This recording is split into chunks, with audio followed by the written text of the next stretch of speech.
महाविकास आघाडीचे अधिकृत उमेदवार लोकनेते बाळासाहेब शंकरराव मांगुळकर यांच्या समर्थनार्थ काँग्रेसचे युवा नेते डॉक्टर कन्हैया कुमार यांच्या नेतृत्वात जाहीर सभा आयोजित करण्यात आली।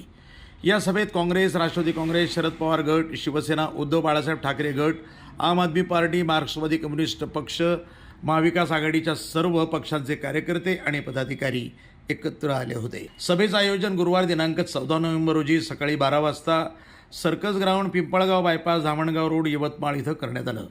यावेळी खासदार संजय देशमुख, यवतमाळ, वाशिम लोकसभा यांनी उपस्थितांना कन्हैया कुमार यांनी आपल्या भाषणात लोकशाहीच्या महत्त्वावर भर देत महाविकास आघाडीच्या धोरणांची माहिती दिली आणि बाळासाहेब मांगुळकर यांच्या कार्यक्षम नेतृत्वावर विश्वास व्यक्त केला। त्यांनी जनतेला आवाहन केलं की पुढील निवडणुकीमध्ये महाविकास आघाडीच्या उमेदवाराला प्रचंड मतदान करून राज्यात परिवर्तन घडवावं। जनतेनं त्यांना मोठ्या संख्येनं पाठिंबा देण्याचं आवाहन केलं आहे।